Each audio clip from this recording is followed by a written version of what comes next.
Hi, this is Angel Jones. I love great conversations where life's journey is communicated not only through words, but tones and emotions.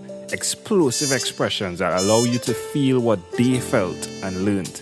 A fool learns only from his own mistake, while the wise learn from their own and from those others have made. Thanks for being here with us.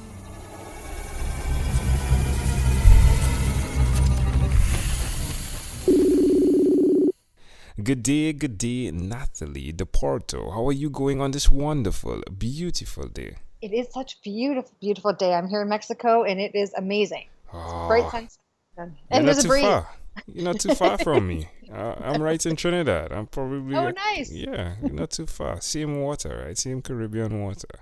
Exactly. It was wonderful. So tell me, Nathalie, which of your talents is responsible for us meeting? I met you. The link was through a coaching program that I'm in. Someone else in the same coaching program did an interview with you earlier. And so I would say it's my talents of coaching and helping people and I like to hold space for people. So holding space for people too.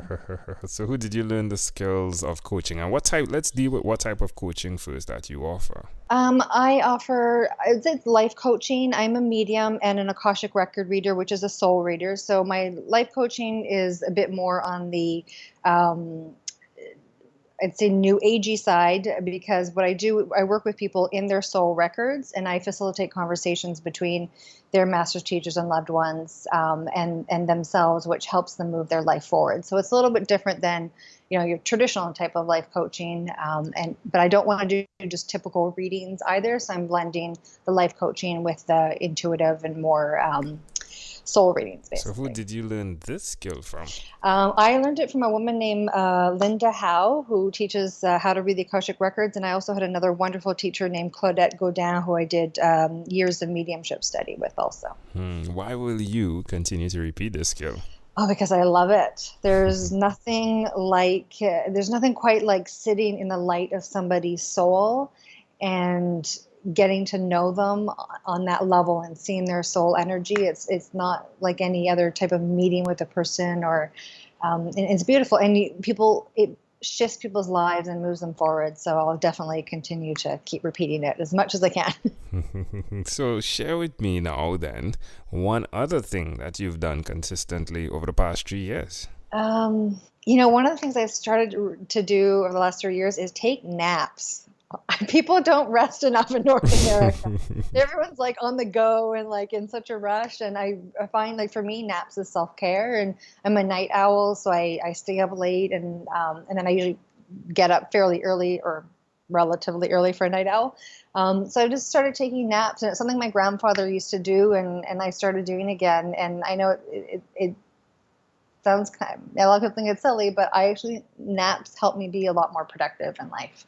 And I think resting is actually a really good thing, and more people in North America need to do it. So. Yes, naps. I've read something on the values of naps. A lot of people talk about the values of naps. So you're not weird in that instance. You actually have something. You have a hack. It's a hack, right? Exactly. Yeah, it's 15, 20 minutes, and that's it. Like it just really helps sort of reset and just helps you rest and keeps me fresh and keeps me going. So. I cannot remember the book that I read it from, but I remember one trick that the guy said his manager, the CEO, did, right? And he said he would sit in his chair. So this is like after 1 p.m. and he'll sit in the chair with his keys in his hand. And then when the keys slip out of his hands, he knows he's slept enough. Oh, I like it. Yeah. There you go.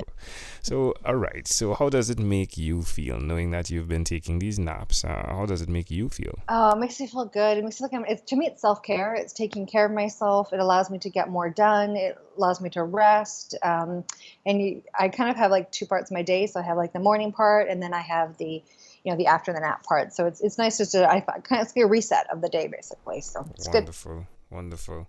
All right, let's switch gears for a bit now, and let me invite you into my time machine that is surrounded with beautiful, warm, blue Caribbean water.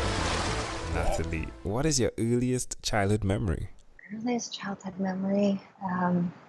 My memories from my childhood for me are always about my dog. My parents got a dog a week before I was born, and I always grew up with a dog. So those are just always my biggest memories of my childhood, is always having my dog and my little Daisy. I used to call her my Daisy, and I'd say that's my earliest childhood memory. How old do you think you were when you remembered this little Daisy?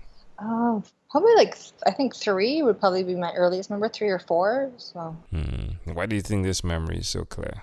I don't. I always felt very connected to her, and just she was always sort of she was always around. She'd always follow us around and be by our side. So we would lie on the floor, and she would lie next to us. And I think it's comfort, and I loved. I don't know if that's why I love dogs, but I love dogs. So Amazing. I'm not sure. Can I offer an interpretation of the thought picture you created in Sure. my mind? Communication. Yes. Seems as though you're able to communicate very well despite speaking. Yes. Yes. Thank you. I would agree with that. Yeah. If we fast forward to when you were 12, what was your favorite song? Oh, it must have been George Michael, because I would say it's probably George Michael. What song by George Michael? Which song was George Michael? He had that album out. I went to the concert. What was now I can't remember the songs. I can't remember the name of the songs. He had a new song out, and I listened to it the other day. I'm sure you'll get it. Was it the Faith album? It was the Faith album, I think. All right. So I can picture it in my head. is it Faith, or is it something like Freedom or Careless Freedom. Whisper? I think it was Freedom. Yeah. All right. Well, we have arrived at our destination, but before we get off of this time machine, there's a small declaration form. So it's yes or no. Nathalie, have you chosen someone to pass on your skills to?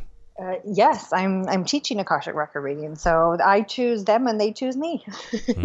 Are you married? No, I'm not. Do you have children? No, I don't. Do you believe in God? Yes, I do. Do you have an inner circle of friends? Yes, I do. Do you watch TV for more than 3 hours a day? Depends on the day. Sometimes I binge, and other days I don't watch at all. What about screen time, the phone and or the computer? Is it more than 8 hours a day or less than 8 hours a day? Well, I work online, so I would probably say it's around 8 hours a day, yeah. All right. Nathalie, this was a great pleasure. Before you leave, is there anything you'd like to share with our amazing audience? I just hope that everyone is saying yes to whatever brings them happiness and joy in their life. And I hope that they continue to evolve and grow and be the best selves that they can be. And we need everyone's presence in the world right now. So however you want to show up in the world, express yourself in the way that's right for you, and be yourself and show up and share your light with everyone, please. We need you. I love it. Nathalie, thank you for being on 12-Minute Convos with Angel Jones. Thank you, Angel. Amazing audience. Before you leave, there's one person I'd like to introduce you to, Amanda Jones. She is my wife, and her passion is to educate, encourage, and empower. Hi, I'm Amanda Jones, and I'm a registered nurse. Do you or someone you know have diabetes? According to the International Diabetes Federation, in 2015 worldwide, 415 million people were living with diabetes. Just as that figure is overwhelming, so too can the effects of diabetes be. So, to help simplify diabetes for both adult and child, I've used rhymes in my books, The ABCs of Diabetes for Children and Poems for Patients, A Focus on Diabetes. At its simplest, rhymes help us to remember. If you, a child or friend, want an easy, reader-friendly way to know about diabetes, then get a copy of these books. For more details, you can go to poemsbyaj.com. That's poemsbyaj.com.